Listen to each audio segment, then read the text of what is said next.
for that nice introduction. I'm very pleased to be here. This is quite an exploratory piece of work, very much stimulated by the invitation to come to the Global South Studies Centre and to think about the Global South as a concept and as an issue. So this paper is concerned with how the countries of the South act in the global political system, and in particular, how they seek to act on the global political system and try to shape it in order to produce a particular vision of the global. Whilst global politics is played out in many different forums, including the IMF, the World Trade Organization, the OECD, and the G20, as we saw last week, this paper focuses on the United Nations, as despite its many flaws, it is the most inclusive of all the global political institutions, and the only one in which the countries of the South are well represented. At the UN, the countries of the South tend to act together as a bloc, known as the G77, or more recently as the G77 and China. This bloc of currently over 190 countries collectively consider themselves to be the Global South when engaging in the global networks of power at the UN. And over the years, most discussions at the UN have split on fairly clear north-south lines. Thus, analysing the actions and positions of the G77 at the UN can offer insights into the South's approach to global politics and power. In this paper, I'm interested in looking at how the G77 seek to shape the global political sphere, and more particularly to discern how the vision of the global that they promote contrasts with the vision of the global that is promoted by the countries of the North.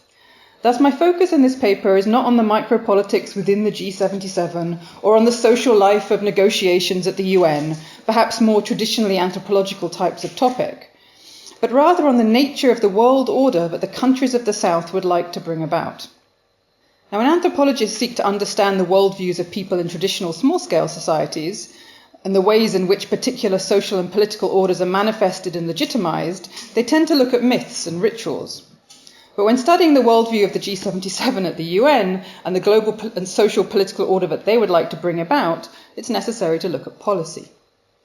Now, the anthropology of policy has developed since the late 1990s, and to date has mainly focused on policy processes at the national or European levels. Nonetheless, many of the insights can also be applied to the studies of global policy. Anthropological approaches to policy seek to answer questions such as, how does policy function to shape society? What does policy do? And whose interests do particular policies promote? In this approach, policy is seen as inherently political, and the goal of analysis is to reveal the larger processes of governance, power, and social change that are shaping the world today. Policies, much like myths, can be used as a lens through which to study political transformation and wider shifts in contemporary systems of governance. Chris Shaw and Susan Wright, two pioneers in the anthropology of policy, suggest that policies should be conceptualized as discursive formations through which larger-scale processes of social and historical change can be mapped. This is because part of the work of policy is to classify and organize people and ideas in new ways. They argue that policies can be thought of as contested narratives which frame the problems of the present in such a way as to project a particular pathway to their resolution. Thus, to cite an example that they give, in the 1960s, the Beveridge Report about the British National Health Service framed the relation between individual and society in a fundamentally new way by tying the welfare of every individual into membership of society and setting out a system in which the current workforce would underwrite the security of the retired generation while trusting that the future generations would do the same for them.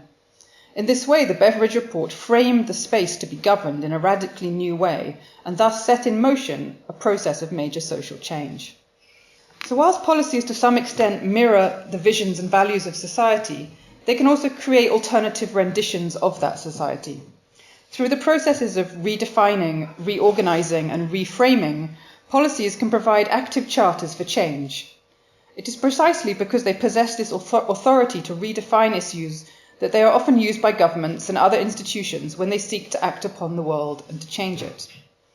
Looking at global public policies from this perspective suggests that we can read these policies as visions of and prescriptions for the future world order. In other words, when looking at global public policy in this way, anthropologists can in fact study competing ways in which various parties attempt to produce the world. One way of doing this is to look at what I call the policy vision that is embedded in various policy positions, statements, and documents. A policy vision is not the same as a policy narrative. It is not the explicit story that the policymakers create in order to explain or justify a particular policy. Rather, it is the vision of the world that would come about if a particular collection of policies were indeed to be implemented. A policy vision cannot be read from a single policy document in a straightforward way. Instead, it must be pieced together from considering the implications of different policy documents, statements, and positions. In this paper, I seek to piece together the contrasting policy visions of the North and the South at a particular UN conference by looking at the assumptions and framings of the policy debates that took place during the negotiating process. In 2015, 3 major UN conferences took place. One on financing for development in July, one on the post-2015 development agenda and the Sustainable Development Goals in September, and one on climate change in December. The agreements made at these 3 conferences set out a new universal vision regarding sustainable development. While the latter 2 conferences received the most press and public attention, I will focus here on the first conference, the Financing for Development Conference, that took place in Addis Abeba, Ethiopia. Whilst the other conferences set out goals and targets, it was at this conference that difficult negotiations took place about what kind of activities should be carried out in order to reach these goals and how these activities should be funded. It is in these discussions about the so-called means of implementation that it is possible to view the different visions of the future world order called for by the North and the South. This paper thus draws on insights from the anthropology of policy to critically scrutinise the divergent North-South perspectives in the negotiations leading up to the Addis Abeba conference. Discussions about financing for development, or FFD, have taken place under the auspices of the United Nations only since the turn of the millennium. Before that, matters of international economy and finance were only discussed at other organisations such as the World Bank, the IMF, and the World Trade Organization, where the countries of the South were only poorly represented. Thus, for decades, the G77 had been calling for a finance for development process to be held at the UN. In the late 1990s, after a series of high-profile UN conferences calling for various development actions, and in the context of the Asian financial crisis, a UN financing for development process was finally agreed. The FFD process is thus the only global process in which discussions about the global economic order take place with all countries around the table. It's thus a particularly interesting forum through which to analyse the divergent global policy visions of the North and the South. The first UN conference on financing for development was held in Monterrey, Mexico in 2002, and was followed by a second conference in Doha in 2008. In between, the General Assembly held biannual high-level dialogues on financing for development to follow up on implementation. And then in 2005, in parallel with the discussions about the post-2015 development agenda and the SDGs, a third conference took place in Addis. Now, the first conference in Monterrey was in many ways a landmark event.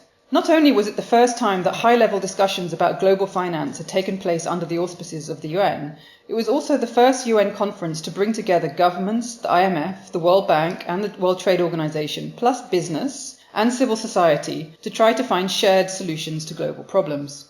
Many observers at the time heralded this innovative multi-stakeholder approach as a showcase of example of a new global public policy network and saw it as a turning point towards a new form of global governance.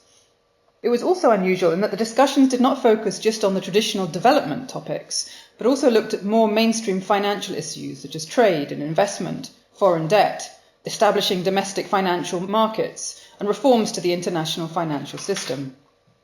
Despite wide-ranging discussions and proposals that circulated before the Monterrey conference, which included all manner of innovative proposals for financing development, such as global taxes, global lottery, using special drawing rights to fund development, the outcome of Monterrey was far from innovative. The final document set out a development focus on poverty reduction set in the context of a general neoliberal framework of economic growth. It suggested a varied mix of financing options, including official development assistance, ODA, or aid, foreign direct investment, trade, and debt relief. Northern countries pledged to give more aid and also to offer more debt relief in what was hailed as a new partnership of solidarity between the North and the South. The private sector was encouraged to contribute to development through increased foreign direct investment, trade was seen as the engine of development, and open markets and liberalisation were applauded. Little in the status quo was changed. NGOs criticised the Monterrey Consensus as simply being the Washington Consensus under a sombrero. In Doha, the outcome was much the same, a compromise mix of policy proposals and a broad neoliberal framework with little change from Monterrey. Now, in the Monterrey and Doha conferences, negotiating positions did not diverge on clear north-south lines. Whilst the South mainly put forward a united position as the G77, the northern countries had quite different positions on many issues. In particular, it is possible to discern a significant split between several of the European countries, which favoured more progressive policies and were open to discussing several of the so-called innovative financing options, such as, for example, a currency transaction tax or a Tobin tax, on the one hand. On the other hand, the Just Cans bloc of Japan, the United States, Canada, Australia and New Zealand, who strongly resisted any moves in that direction. However, after the 2008 financial crisis, the political economic landscape began to change, as most northern governments found themselves in the same position of being extremely short of money, while private capital was in search of new places in which to invest. Thus, between the Doha conference and the third conference in Addis, a number of policy ideas were developed in northern think tanks and international business forums and widely disseminated in various north-dominated international policy networks. One particular influential example was the project on redesigning development finance, which was carried out by the OECD and the World Economic Forum, and in which many senior politicians and business people were involved. But there were others also by Brookings Institute, by McKinsey. There was a whole web of activity. And the result was that by the time of the Addis Abeba conference, the North had unified around a widely agreed set of policy proposals. Over the same period, the South had grown more diverse. China and India, along with Brazil, Russia and South Africa, had become significant economic forces and had formed the new BRICS grouping. They and several other emerging economies had gained more say in global decision-making by being invited to take part in the G20. Meanwhile, the least developed countries and the small island developing states were falling even further behind. Thus, the unity of the global South was becoming more and more difficult to sustain. In other UN forums, particularly in the discussions on climate change, inter-South disagreements were so intense that the G77 bloc was threatening to disintegrate. However, in the FFD process, the G77 managed for the most part to put their differences aside and to negotiate as one bloc.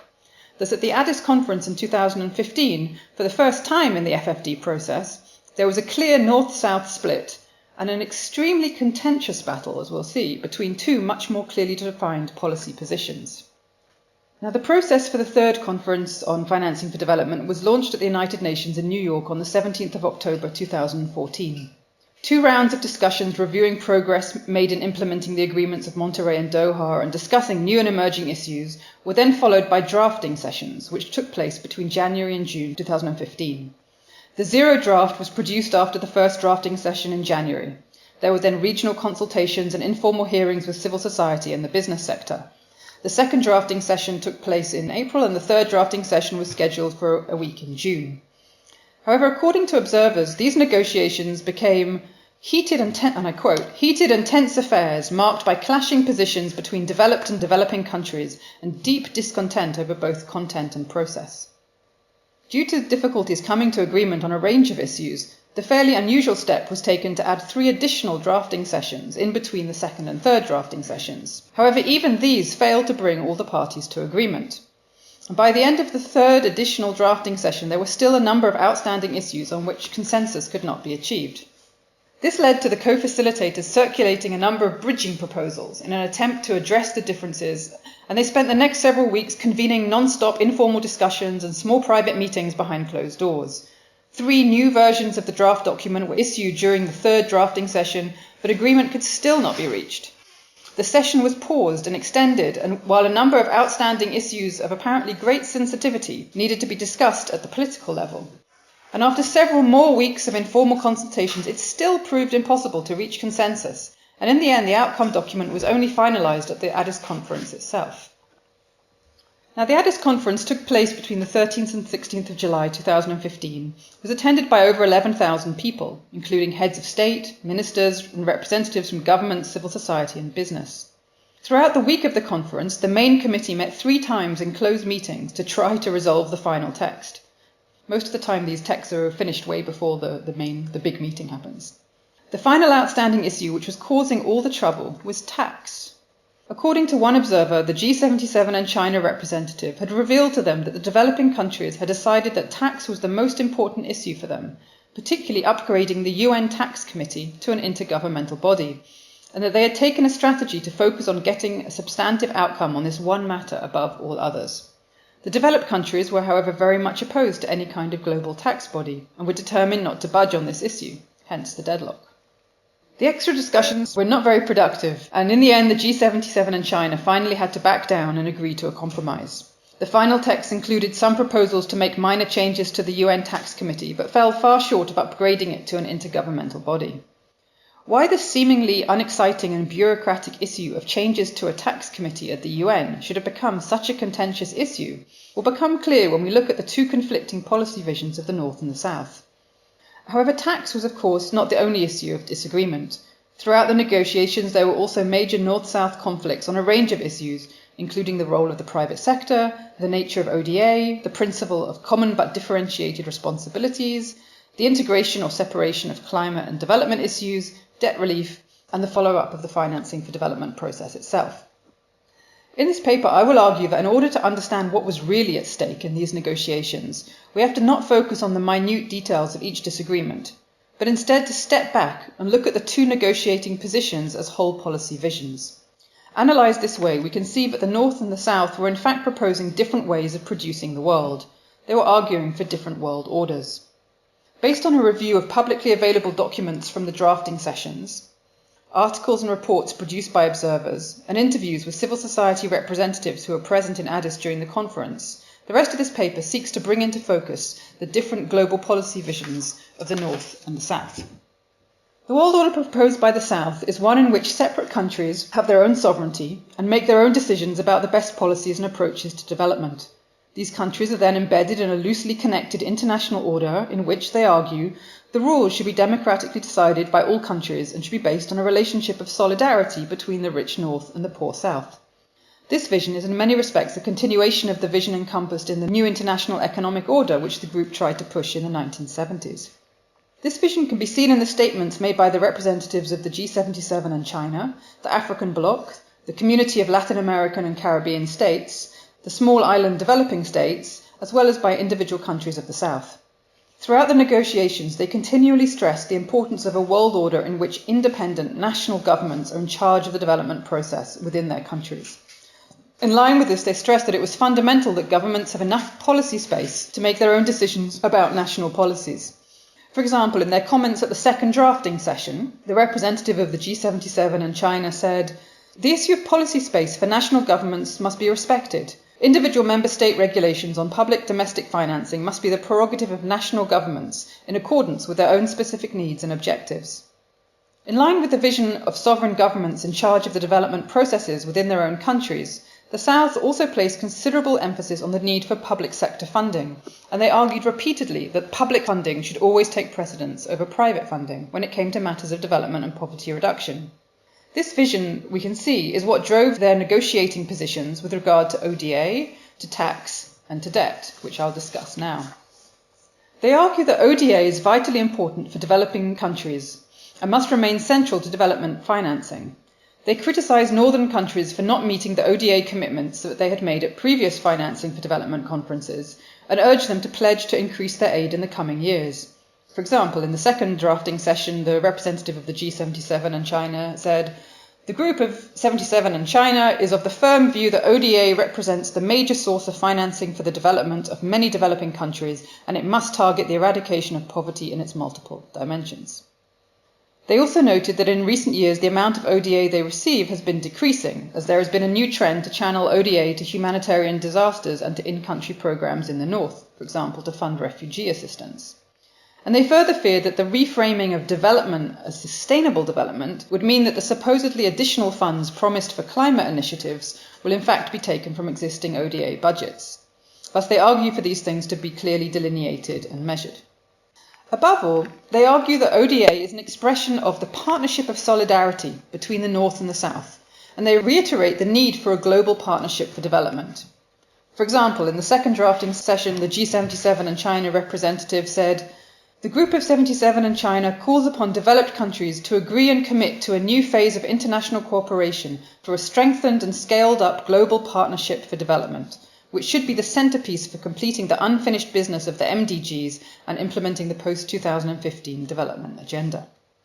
Again and again, they stressed that partnership means partnership between northern and southern countries.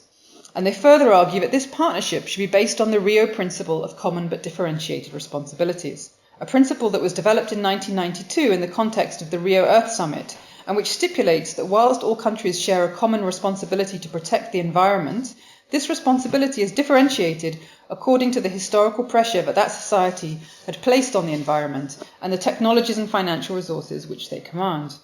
The countries of the South argue that this principle sets out the balance of universality, differentiation and responsibility that previous international agreements had defined, and should be also applied to the responsibility for sustainable development. Thus, at the third drafting session, for example, the G77 and China representative said, the traditional definition of official development assistance based on North-South cooperation should be maintained, with a reaffirmation of the fact that ODA remains the main source of international financing for development for many developing countries. It should be based on quantified and time-bound targets that are consistent with and build upon MDG 8, the Global Partnership for Development, which must of necessity be reinvigorated and strengthened in accordance with the principle of common but differentiated responsibilities. Now, as well as ODA, the South also emphasised that the ability to collect tax revenue is extremely important in generating public funds to finance development. A main issue here is the matter of tax avoidance and tax evasion, particularly by multinational companies. This was stated clearly, for example, by the representative of the Africa Group at the first drafting session. He said, "It's vitally important to address tax evasion of transnational companies and domestic enterprises. Africa realises that efforts for curbing illicit financial flows transcend national and regional boundaries. They drain foreign exchange reserves, which limit the capacity of our countries to import. They also negatively affect domestic resource mobilisation by reducing the tax collection base. Additionally, they undermine the rule of law, stifle trade, and worsen countries' macroeconomic conditions." Now, since multinational companies are adept at finding ways to avoid paying taxes in developing countries by using or misusing the loopholes in tax treaties and tax laws, they urgently call for the creation of an international tax body at the UN, through which all countries can come together and democratically decide on how to reform the international tax system to minimise the possibilities for tax avoidance and evasion. At present, there is a UN Committee of Experts on International Cooperation in Tax Matters. This committee is very small and under-resourced, with just 2 permanent staff, and it only has non-governmental status. The southern countries wanted to upgrade this committee into an intergovernmental committee on tax cooperation, which would then be able to act as a norm-setting body on tax matters. In this form, it would be able to act as a central forum for all countries to come together to discuss and agree on international tax issues, and would be the centre point in designing a new, democratic and just global tax system. For example, during the third drafting session, the representative of the G77 and China said, "There needs to be agreement on the upgrading of the Committee of Experts on International Cooperation in Tax Matters to an intergovernmental entity. We've talked about these issues for a long time now, and there is a need to address them sooner rather than later." Right? There was strong feeling about this. Now, the idea is in fact not a new one. It was initially proposed in the 1990s by Vito Tanzi, then Director of Fiscal Affairs at the IMF. It formed one of the recommendations of the report of the High-Level Panel on Financing for Development in 2001, and it has been supported in various UN reports and statements since then, including most recently in the synthesis report of the Secretary-General on the post-2015 development agenda. Civil society actively pushed for it in the preparations for the Monterrey conference, and it even made its way into the zero draft of the Doha Declaration. In Addis, as I have mentioned, it was the largest point of contention between the North and the South, and was the final issue that caused the negotiations to be extended. Now, along with ODA and tax, the South emphasised the importance of sustainable debt restructuring mechanisms in order to free up public money to spend on development activities. So, for example, in the first drafting session, the representative of the G77 and China said, "Lack of sustainability of external debt can be a main obstacle to development, economic growth and poverty eradication, and an impediment to human rights and achieving greater equity." They call for the development of an international system of debt restructuring as soon as possible. I won't give you all the quote there. The South is also in support of various innovative financing mechanisms that have been discussed both before and after Monterrey. These include various global taxes, such as a currency transaction tax, the development of a global lottery and the use of SDRs to fund development, and many other initiatives that seek to find new sources of public funds for development. Now, these are very contentious issues, as you can imagine, and the US makes sure that these ideas do not make their way into any of the final outcome documents, other than in very vague references to innovative finance for development. Now, the next part of the vision of the South is that sovereign countries should be part of a fair and democratic international system. They often highlighted the unfairness of the present system and how it made things very difficult for developing countries. They thus called for an international enabling environment for development. For example, the representative of G77 in China said in the first drafting session, developing countries should be supported by an enabling international environment, which includes a supportive and just economic and financial international system, where the rules are fair and pro-development. To bring this about, they continue to ask for more democratic and representative global governance arrangements, such that countries from the South will have an equal voice in intergovernmental organizations such as the World Bank, the IMF, the World Trade Organization, and the Bank of International Settlements, which are today dominated by the countries of the North. They managed to get a whole range of global governance reforms into the zero draft, including a sovereign debt restructuring body, a global health fund to bring together existing global health funds, an ad hoc advisory body to review the role of multilateral and regional development banks, commodity stabilization funds, increasing developing country participation in the Financial Stability Board, and implementing reforms in international financial institutions. But not one of these made it into the final outcome document. As is clear, the vision of the South regarding financing for development is very much centred on public centre funding. They do, of course, acknowledge that the private sector has a role to play, but they stress again and again that this is a secondary role, and that since companies seek primarily to make profit, they cannot be relied upon to necessarily bring about positive development outcomes. Thus, throughout the negotiations, they argue that there should be much less emphasis on the private sector. Whilst they were keen to attract private capital to their countries, their views about the best way to do this differed markedly from that of the North. They acknowledged that foreign direct investment was important, but they also stressed that it did not necessarily bring about development outcomes and would need to be significantly changed to do so.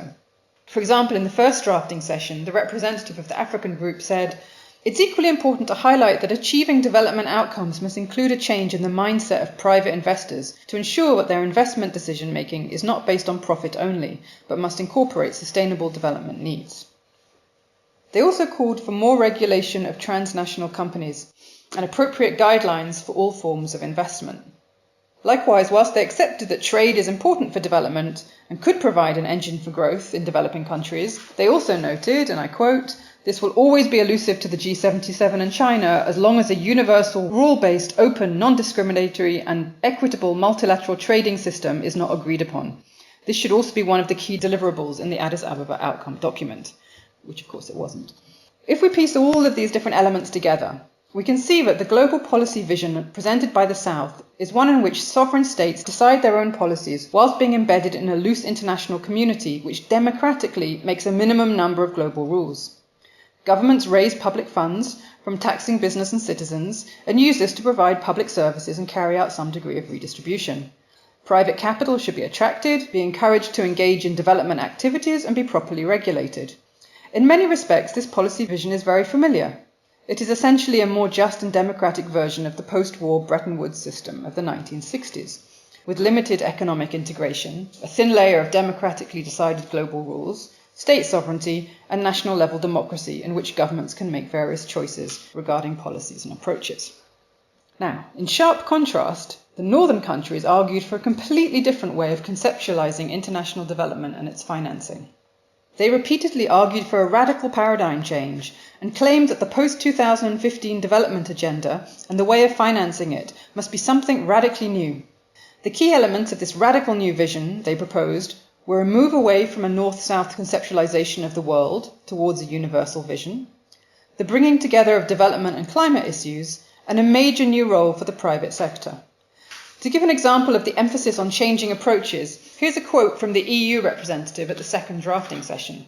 He says, "The zero draft does not fully capture the paradigm shift towards a universal agenda that has taken place since Monterey and that the SDGs will concretely reflect, and remains overly premised on an outdated north-south understanding of the world." The new vision of the North, pushed by all the northern countries along with the EU and the OECD, is one of development being led by global capital and private investment. The emphasis is very much on the private sector. They thus stress that ODA can only form a tiny part of development finance, and they are generally not supportive of attempts to help developing countries increasing their tax collection from multinational companies or to reduce debt burdens beyond the most extreme. Their focus is on increasing economic integration with more foreign direct investment and more trade. As the UK representative said at the first drafting session, working in partnership with the private sector to generate real progress is at the core of our collective forward agenda. And again by the EU in the second drafting session, ensuring the right form of engagement by the private sector and incentivising its positive contribution to sustainable development will be one of the key challenges for the implementation of the post-2015 agenda. In order to manifest this particular agenda, the focus of the North was on finding ways to facilitate global capital to do business in developing countries. In this view, governments need to be responsive to the requirements of global capital and do what is necessary to attract it to their countries. For example, the US representative said in the first drafting session, "The Addis outcome document must also recognise that capital will naturally flow to countries where investors believe they can get a good rate of return and their investments will be protected. To attract and enhance inflows of productive capital for maximum development impact, countries need to create a transparent, stable and predictable investment climate with proper contract enforcement and respect for property rights." To this aim, they emphasised three key issues: a domestic level enabling policy environment, public-private partnership, and various mechanisms to improve the risk-return ratio of companies. And notice these same words and terms have come up here but used in a different way, right? A domestic level enabling policy environment, public-private partnerships, and risk-return stuff. So in the policy vision of the North, governments, particularly southern governments, need to step back from leading and indeed from implementing and should instead focus on enabling.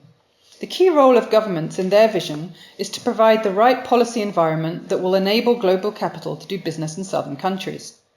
Throughout the negotiations, the North repeated again and again the need for an enabling environment at national level. Against the calls of the South for policy space, the North emphasised the importance of all countries having the right mix of policies and regulations that would enable capital to flow across national boundaries with minimum transaction costs, and which would focus on guaranteeing property rights, safeguarding investments, and reducing taxation and regulation. At the second drafting session, the EU representative put it this way: "The policy dimension of the document should be strengthened significantly by stressing the centrality of stable and enabling environments, sound, effective and coherent policies, effective institutions and good governance. Policy coherence by all countries and at all levels will be key in moving towards poverty eradication and sustainable development. Without a sound policy and regulatory environment, no other means of implementation can have a lasting impact." The importance given to this topic can also be seen in the fact that 3 of the 6 roundtable discussions that took place during the Addis conference were on the topic of policy coherence and enabling environment, and there were also several side events also on the same issue. Now, the right policies in this vision are largely policies that have been developed in the North. As well as the well-known policy prescriptions of the Washington Consensus, this includes a range of new global policy norms that have recently been developed by the North, in many cases by the OECD, to which the policies of southern governments are expected to conform. 2 important examples are the tax norms set out in the Base Erosion and Profit Shifting Guidelines, or BEPS, of the OECD, and the OECD's Policy Framework for Investment. In both of these cases, supposedly global norms were devised by the northern countries with the expectation that they would be implemented by all countries.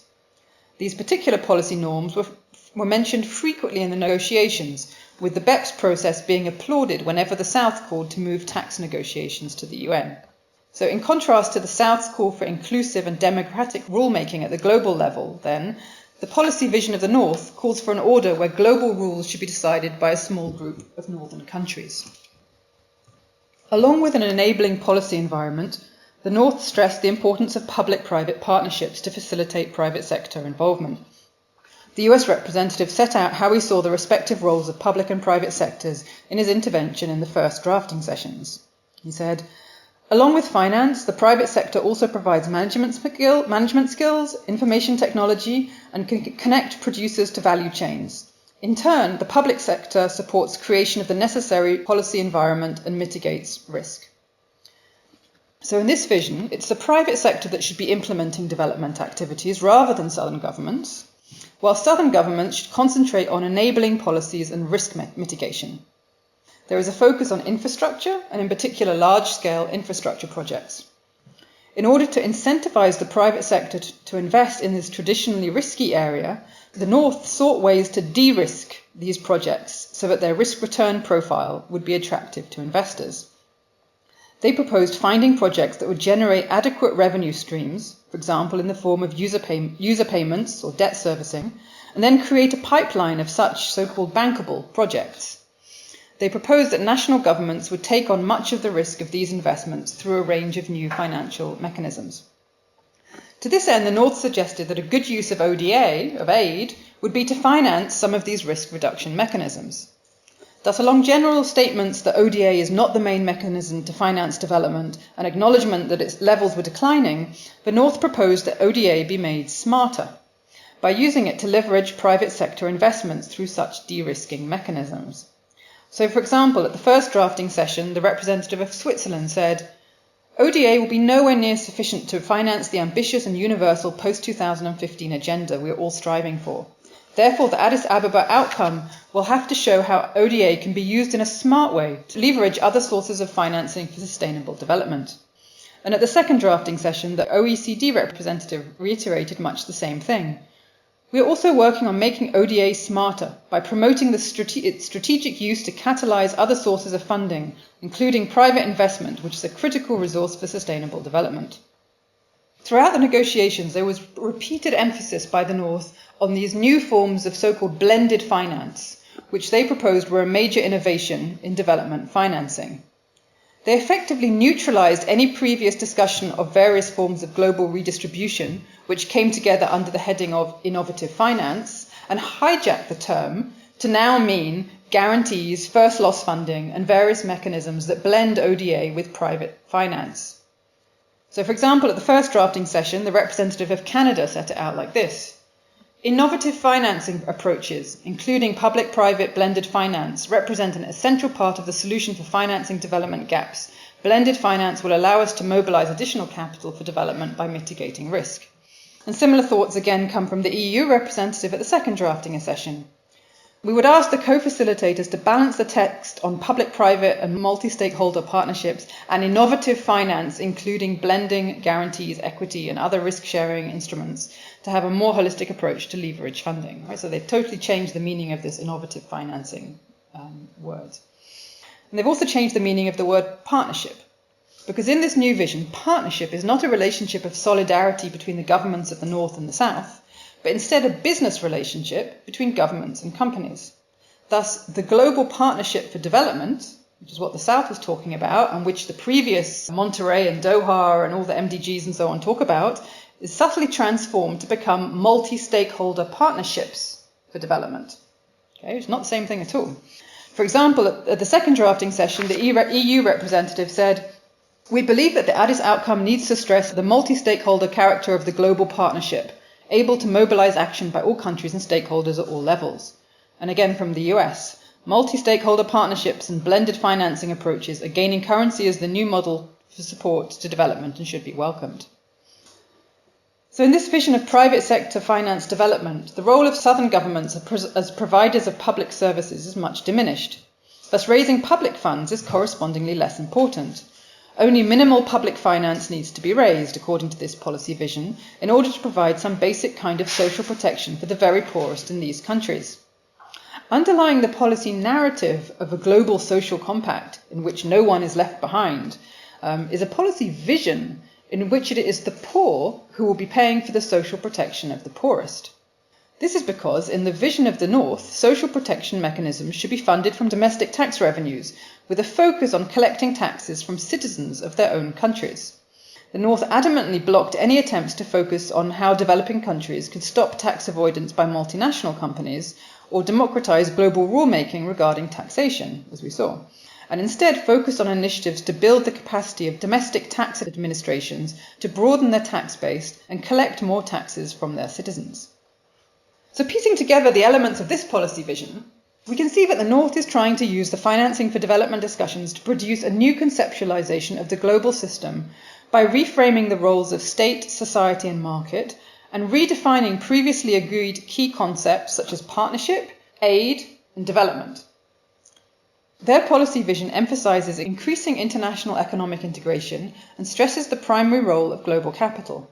In order to facilitate the flow of capital across borders, governments are called to adhere to global policy norms and must essentially follow the same economic approach everywhere, which includes limited regulation and taxation and reduced state provision of public services. In this policy vision, public funding is only of secondary importance, and the role of ODA and tax and debt relief are therefore negligible. We can therefore see that there's two clear and contrasting global policy visions of the North and the South, emerging at the Addis Abeba FFD conference. These policy visions did not, of course, appear out of nowhere on the occasion of this conference. They have long histories, and many of their elements can be discerned behind many other debates at the UN, from the discussions of the so-called New International Economic Order in the 1970s, through negotiations of the Earth Summit in Rio in 1992 and later in Johannesburg in 2002, and in other contemporary processes at the UN around issues such as developing global regulations for transnational companies. But what's special about the FFD debates is that here we can clearly see the full policy vision of each side, and with it the vision of contrasting world orders. So what does all this mean for the future of development and inequality and society? What are the implications of these two policy visions and the contrasting world orders that they are seeking to bring into being? In many respects, the North-South debate in the UN financing for development process seems to be very similar to left-right political debates that take place at the national level. The policy vision of the North is right-wing neoliberal, while that of the South promotes a more left-wing vision akin to social democracy. But it's more complex than that. And this is because within each policy vision there are also contrasting visions about the relative importance of the national and the global, and in particular about how states and markets should function at these two levels. One way to pull this into focus is to draw on the work of Harvard economist Danny Roderick, who has spent many years thinking about the political economy of globalization. In the year 2000, he published a now classic article in which he proposed that there was what he called a political trilemma of the world economy. According to this trilemma, it would only ever be possible to have at most two of the following three: international economic integration, the nation state, and democratic mass politics. However we figure it, you can only get two of three, you can't get all three. So if there was to be more international economic integration, then we would have to do away with either the nation state or democracy. Now, his reasoning for this rather startling claim followed from the fact that for international economic integration to continue further, it would be necessary to find ways to stop national boundaries and jurisdictions interfering with global capital flows. That's what economic integration basically means. Roderick figured that there were only two ways that this could happen. One option would be to harmonize national regulations, tax policies, contract enforcement procedures with international standards, so that doing business in one country would be much the same as doing business in any other country. In this case, the role of national governments would have to be restricted to creating the right set of policies to attract global capital, to creating an enabling environment for business and investment. There would need to be a standardization of tax policies and investment policies, and standardized contract enforcement and dispute settlement mechanisms. Governments would have to be responsive to global capital, and therefore they would have to give up on democracy, or at least firmly restrict its remit. In this scenario, governments wouldn't be able to have their citizens voting for policy options that did not suit global capital, such as high rates of corporate tax or expensive social service provision, to take just a few examples, because if they did, capital would just go elsewhere.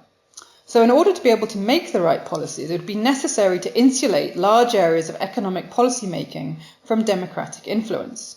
So in this scenario, we would lose democracy, or at least find that it would shrink. The only other option, according to Roderick, is to scale up democratic politics to the global level and create a federal world system. In this model, a global government would regulate a global market. It could be modelled on the United States of America, so in effect we could have a United States of the world, where despite some differences in regulation and taxation practices between states, a global government and a federal judiciary would ensure that markets are truly global and are regulated, stabilized, and legitimized. In this scenario, the power of states would have to be extremely circumscribed, and most economic policy making would largely shift upwards to the supranational level. Democratic politics would also expand up to this level, and it would be at this level that global citizens would vote on issues regarding the running of the global economy.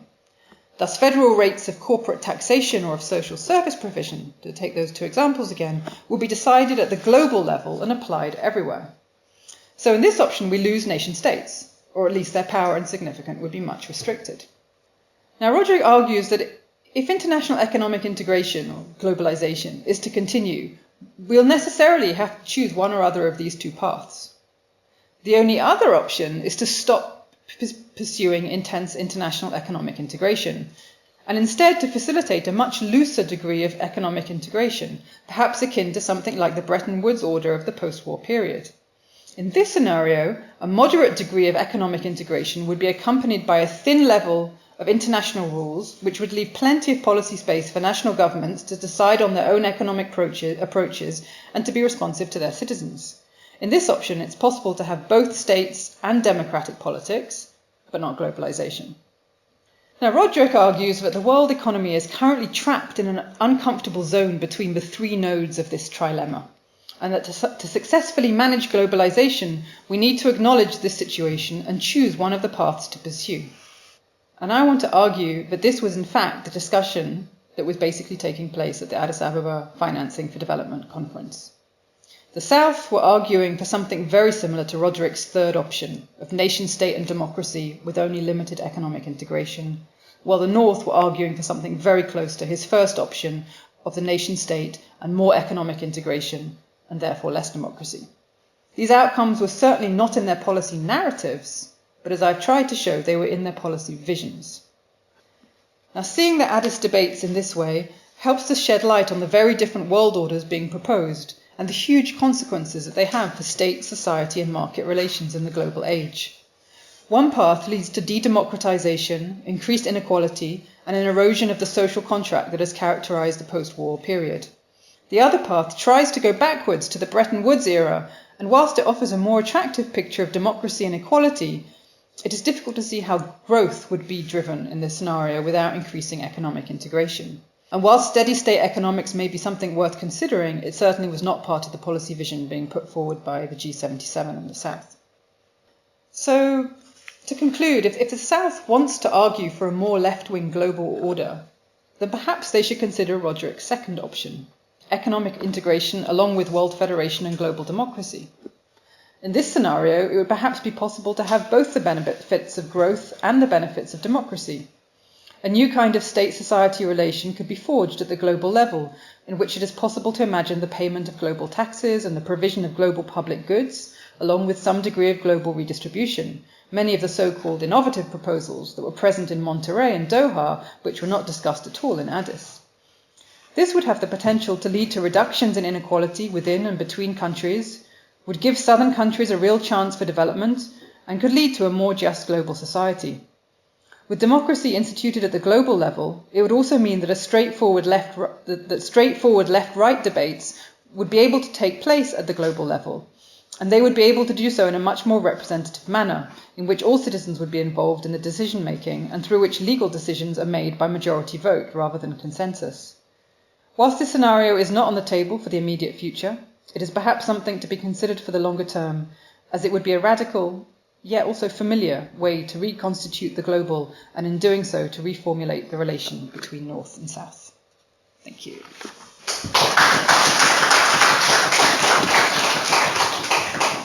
Thank you very much, Dina.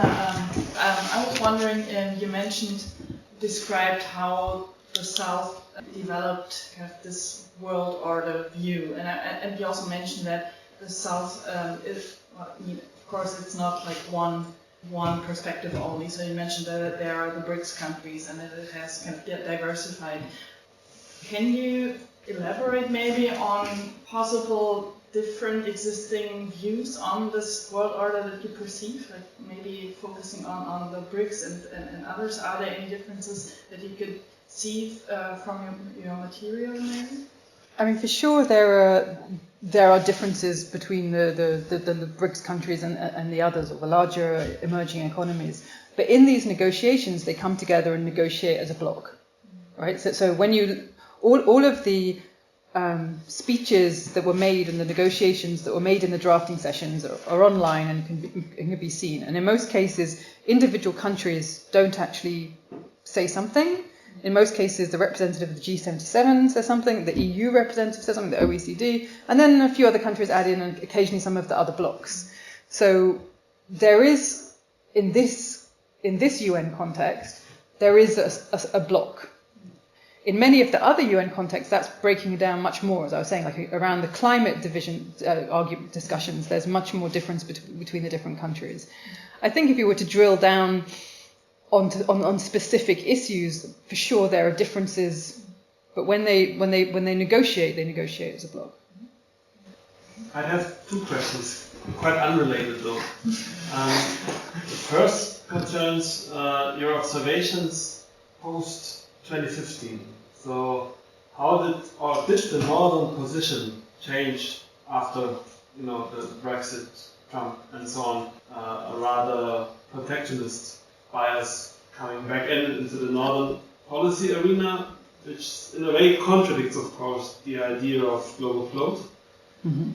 And the other being, is there any specific advantage that you as an anthropologist bring into the study of such policy arenas? So is there any added value which you think you can bring in comparison to, say, for example, a policy analyst or a political scientist? Okay. As the first question, obviously Trump and Brexit happened after 2015, so I was only arguing up until this point. But I mean, if you look at the G20 negotiations last week, right, the Merkel and everyone was desperately trying to hold a pro-globalization thing going forward, and managed to actually get Trump to more or less stay on board of that. He added a few little lines, but he didn't sort of close that down. It was on climate, of course, that he disagreed.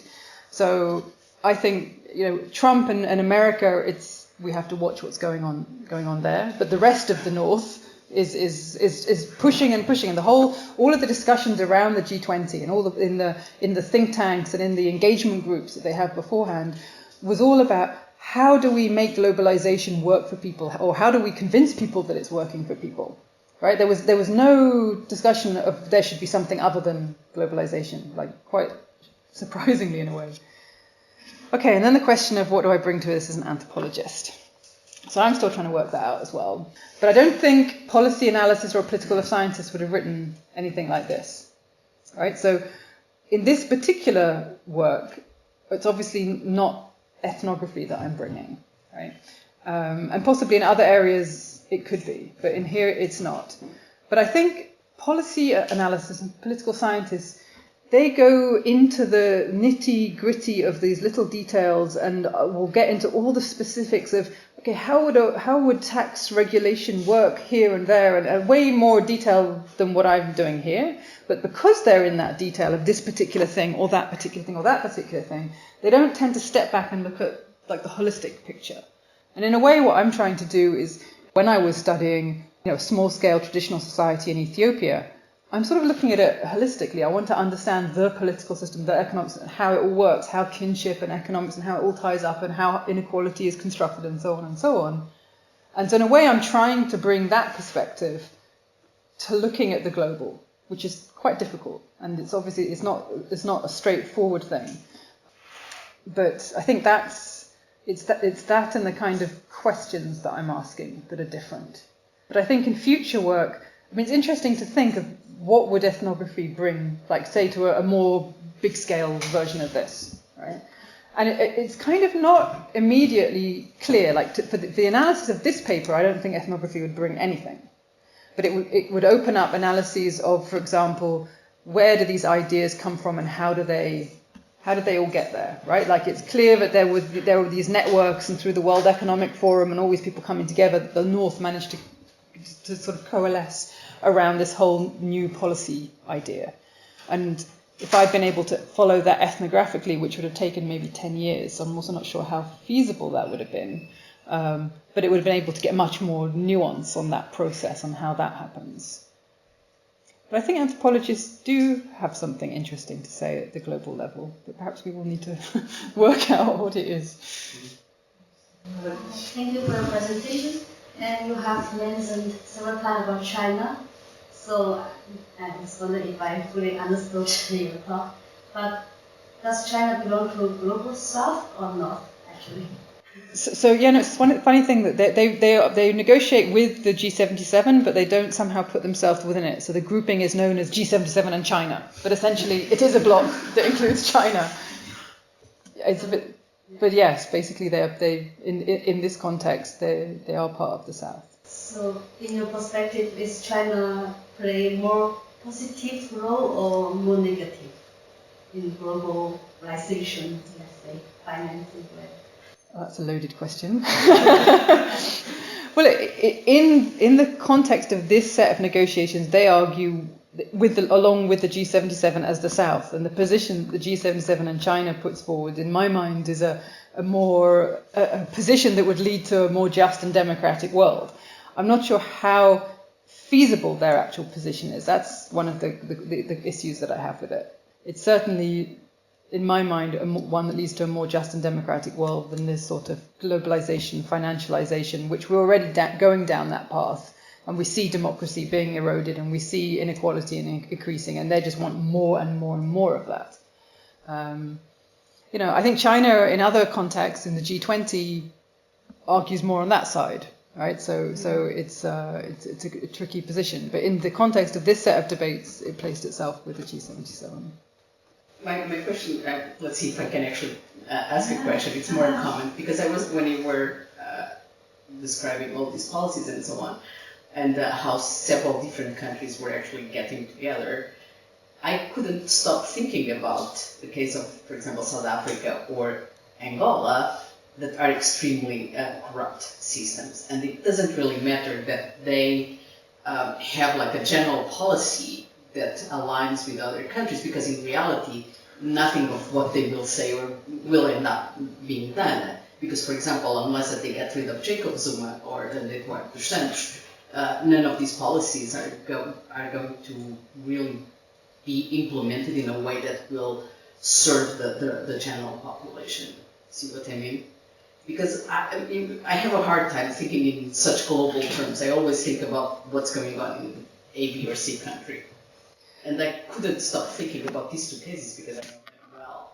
Okay, well, I don't know those particular cases, but obviously there's several countries that are not democratic, and I think corruption is also not only of the South. There's plenty of corruption in the North, and for sure. In a way, it's a broader question of, well, what does all this document mean in the end?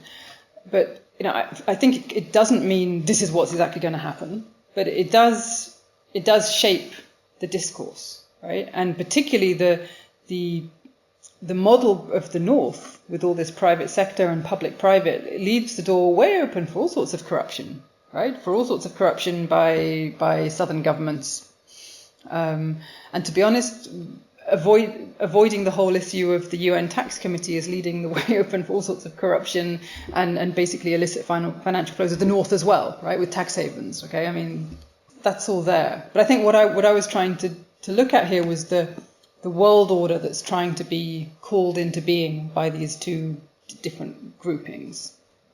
So what happened in Addis, of course, was the North pretty much won, and the final document is full of all of the prescriptions of the North. So what we're going to see in the next few years, I believe, is going to be a massive increase in large infrastructure projects, with all this public-private funding, partnership and blended finance and so on that was all here, because the G20 are talking about it as well. It's sort of floating all around the global policy, sort of political world. And so I do think it will lead to change on the ground, and probably not in a good way at all. Because, going back to the question about China, that's already happening in the case, for example, in Mozambique. There are gigantic infrastructure projects that are being financed by China, or at least China got the projects, and it is partially paid by the Mozambican government and partially paid by China, because there is a political interest or an economic interest on mining and gas and so on that Mozambique has at this point. I think what happens with these kinds of agreements, it just legitimizes and opens the way for more and more and more, right? So that next time a big company wants to build a big road, like there's all sorts of plans. I mean, throughout Africa, the G20 is program or whatever it was, compact for Africa. Everyone's looking at big roads and railways and infrastructure and all these public-private partnerships. And they'll just be able to then sort of say, in accordance with Agenda 2030, right? Because people always talk about Agenda 2030, which most people then think, oh, that means the Sustainable Development Goals. But Agenda 2030 includes the financing for development, the Addis Abeba Action Agenda. So they could say, include in line with what we all agree together, Agenda 2030, we're now going to do these massive infrastructure projects and all these public-private partnerships. So it's just sort of, it makes it easier to do these things. And whilst if you trace back, there's been sort of discussion and debate about public-private partnerships and getting the private sector into development for a long time. I mean, it was being discussed in Johannesburg in 2002 and other places. But it's relatively new that it's actually happening, and it's still not happening in a huge way when you look kind of globally. It's actually, whilst the North was trying to work out how to get the private sector involved in development or involved in big sorts of projects in the South, the private sector kind of was very cautious because it was too risky, it was this and the other. So what's happening here is a whole load of policies that will basically give the private sector what it wants. Take the risk away, do this, give them the right policies, all of opening the doors for that to happen. So as more governments feel compelled to do that, there'll be more and more of these projects. Do I think they're a good thing? No. Well, thank you very much. I have a question concerning your use of the Global South concept as a scholar. So how do you work with the Global South concept? So do you use it, or do you reject it, or and how do you? Do you define it sort of in the geographical sense that it relates to the third world countries, or how do you? Well, it's actually quite tricky, right? Right, but because of what I was doing here, I didn't engage with all of that, because in the UN, the Global South defines itself as we are the G77 plus China, right? That's like as much as what we academics say. In the context of the UN, they will talk about that we are the Global South. So I thought that was just kind of quite interesting to say, okay, well, if this is a place where the Global South or the politicians of these countries come together and say we are the Global South, then to look at what they do in that body. So you would resolve it by saying, problematizing, or saying that you use this because they say it. That's what I was doing, yes.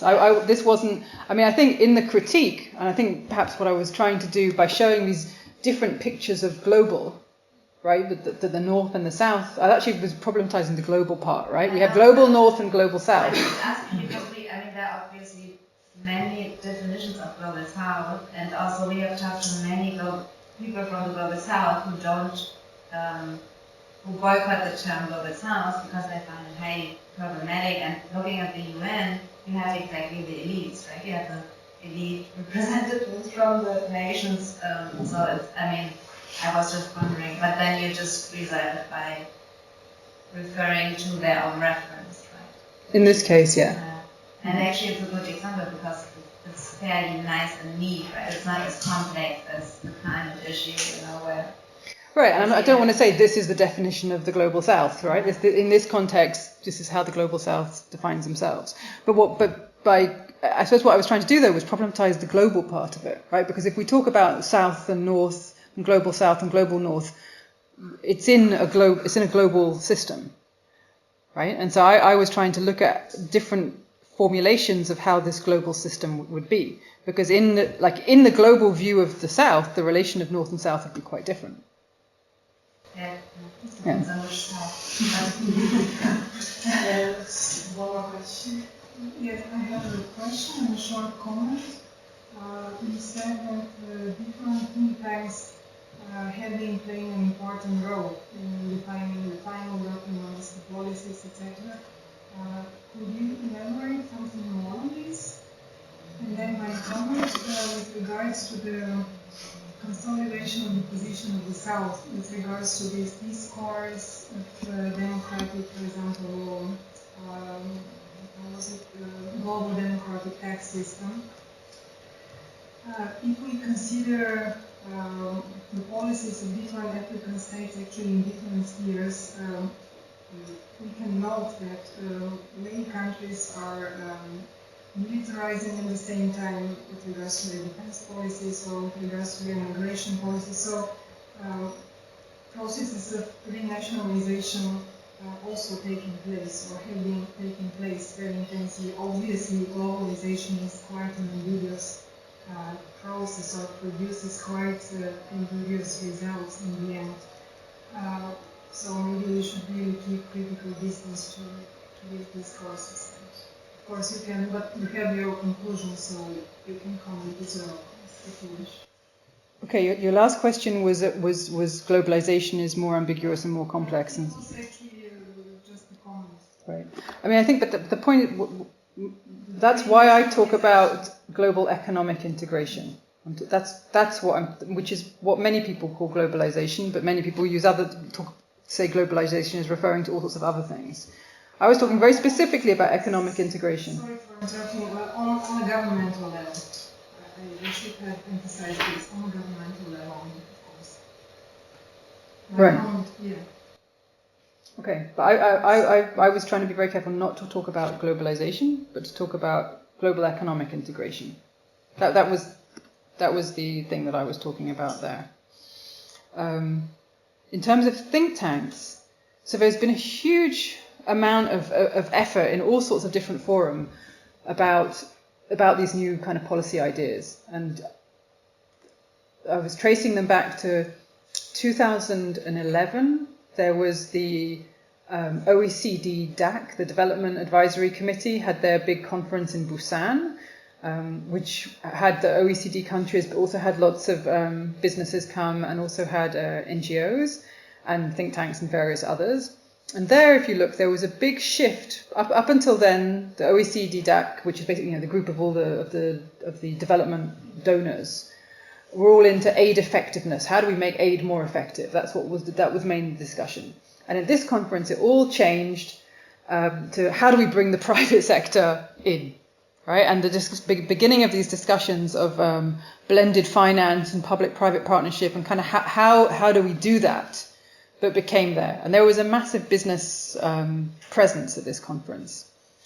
And then a few years later, the World Economic Forum, who of course were also present in Busan, and people from Brookings Institute who were also present in Busan. But first of all, the World Economic Forum, they came up, they had a big thing called the redesigning global governance. Big project, right? And how they work is that they bring in all manner of heads of states and senior politicians and CEOs of big companies, and they all sort of have conferences and meetings and what have you, to try and, like, it was a 2-year big project, how to redesign, in their view, global governance. And then out of that fell another project called Redesigning Development Finance, which was particularly, like, this was already by 2013, so it was in the lead up already to all these big processes that were going to take place in 2015. So it was kind of like, what do we think should be happening for development finance? And here they really got into details about how the blended finance would work, how the risk mitigation processes would work, public-private partnerships. And this was done jointly with the World Economic Forum and the OECD. Brookings were very involved in it. So the same person who was at the Busan conference from Brookings was also involved in this World Economic Forum process. He was then in the run up to all these 2015 conferences, particularly around the SDGs. There were many reports and high level panels and so on feeding into that. He was the secretariat of the high level panel on the post 2015 development agenda and was the lead author of that. And that's also full of all of this stuff, right? And so you can trace, right? And then Brookings and World Economic Forum co-authored something or other, and it came here and it here, and you can really trace a sort of key, a sort of center point of 2 or 3 organizations that disseminated these ideas and came up with these ideas and disseminated them through all these kind of linkages, so that by the time they got to Addis, the North were, like, whether you were EU or US or OECD, they were all saying the same things. Like, you read through all the stuff and it's like identical, which was really different from Monterey and Doha. I have two questions. The first one concerns subsidies, such as for electricity and oil. I mean, is the G77 and China united on those questions, or are there divisions? And the second question concerns the political trilemma. Would the European Union consider itself as a nation state in that sense, and a part of the North, and be in favor of the nation state and international economic integration? Would the EU see it as a nation state? No, I don't think it would. But it was. But I mean, the EU has already, if you will, gone a little bit further down that thing by having more economic integration and less democracy, right? This whole issue of democratic deficit in the EU we're well aware of. Like, we see some of these global issues in the way that the European Union has come together. But it's not the only way that it could have come together. It's a particular way. So they're now in favor of something similar at the global level. I mean, it's interesting. In 2002 in Monterrey, there were a lot of left-wing governments. There were a lot of social democrats. And so that was also partly why some of the arguments were different at that period to now.